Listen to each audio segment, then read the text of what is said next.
ఈ రోజున భారత కమ్యూనిస్ట్ పార్టీ సిపిఐ ఆధ్వర్యంలో మరి బేడపుడుగ జంగమ ప్రజలు కావచ్చు, మరి రాయదుర్గం పట్టణంలో ఉన్నటువంటి జయనగర్ లేఅవుట్లో ఉన్నటువంటి ప్రజలు, మరి ఓటీఆర్ సెంటు, మరి అదేవిధంగా గ్రామాల్లో అయితే ఇట్లా రకరకాలుగా మళ్ళీ గత ప్రభుత్వం వైసీపీ ప్రభుత్వం కేటాయించి మళ్ళీ ఇంత అమౌంట్ అనేది వాళ్ళకి ఇవ్వడం జరుగుతుంది. అది ఏమాత్రం కూడా మళ్ళీ వాళ్ళకి సరిపోదని చెప్పేసి మరి కొన్ని నెలల్లో కూడా అన్ని సచివాలయాల దగ్గర కార్యక్రమాలు చేయడం జరుగుతుంది. అందులో భాగంగానే బేడపుడుగ ప్రజల్ని గుర్తించి భారత కమ్యూనిస్ట్ పార్టీ వీళ్ళు పూర్తిగా దాదాపు 60 సంవత్సరాల్లో వాళ్ళ రేషన్ కార్డు కావచ్చు, ఓటర్ ఐడి కార్డు కావచ్చు, ఆధార్ కార్డు కావచ్చు, మళ్ళీ బొంత డేరాలో ఉంటూ వాళ్ళు లైట్లు వేసుకుని వాళ్ళ ప్రభుత్వానికి కరెంటు బిల్లులు చెల్లించే పరిస్థితులు ఉన్నాయి.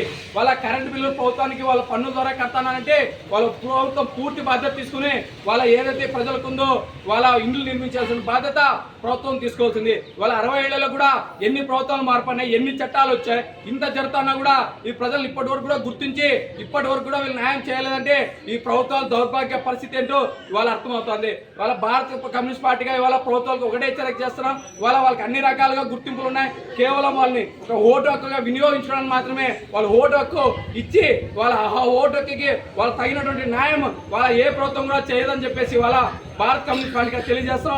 వెంటనే వాళ్ళు ఎవరైతే బొంద డేరాలో ఉన్నారో వాళ్ళ సమస్యలను గుర్తించండి. విష పురుగులో ఉన్నట్టు వాళ్ళ జీవనం సాగిస్తున్నారు. వాళ్ళ వర్షాలు వస్తే వాళ్ళ రోడ్ల మీద నిలబడాల్సిన పరిస్థితి ఈ ప్రజలకు ఉంది. ఇంత పూర్తి స్థాయిలో గుర్తించి ఎవరైతే ఎన్నిక కుటుంబాలు ఉన్నాయో, ఎవరైతే లబ్ధిదారులు ఉన్నాయో వాళ్ళందరూ కూడా మళ్ళీ గ్రామాల్లో అయితే 3 సెంట్లు, పట్టణాలు అయితే 2 సెంట్లు కేటాయించి 5 లక్షలతో ప్రతి ఒక్కరు కూడా ఇల్లు నిర్మించి ఇవ్వాలని చెప్పేసి వాళ్ళ గత 10 రోజుల క్రితం కూడా ఉద్యమాలు చేస్తున్నాము. కమిషనర్ ఇప్పుడు ఇంతవరకు ఎంఆర్ఓ 2 సార్లు ఇచ్చాం. ఇప్పుడు కమిషనర్ గారి దగ్గరకు వచ్చాం. ఇప్పటి వరకు ఎలాంటి చర్యలు తీసుకోలేదు.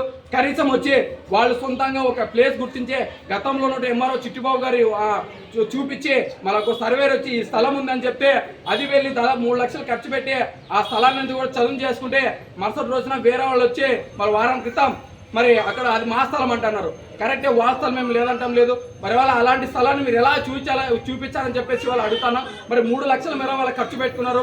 ఆ 3 లక్షల డబ్బులు కూడా వాళ్ళు గ్రామాన వెళ్ళి మరి వాళ్ళ అవసరాల నిమిత్తం, వాళ్ళ కష్టం నిమిత్తం వాళ్ళు సంపాదించుకొని వచ్చి అడుక్కుని తిని మరి ఇన్ని డబ్బులు వాళ్ళు ఉన్నటువంటి ఆ పూరముఖ స్థలం ఏదైతే కొండపురముఖ ఉందో దానికంతా ఖర్చు పెట్టి చదువు చేసుకుంటే ఆ 3 లక్షల రూపాయలు కూడా ఇవాళ బూడిదలో చల్లిన పన్నీర్లా వాళ్ళ తయారై ఆ డబ్బులు పోయింది, ఆ స్థలము పోయింది, వీళ్ళకి నివసించేటువంటి పరిస్థితి కూడా లేదు. ఇవన్నీ పూర్తిగా ఎవరైతే కమిషనర్ గారు ఉన్నారో, ఎంఆర్ఓ గారు గుర్తించి వెంటనే ఆ స్థలాన్ని వాళ్ళు పరిశీలించి వాళ్ళకి న్యాయం చేసేంత వరకు కూడా వదిలేపెట్టే ప్రసక్తి లేదు.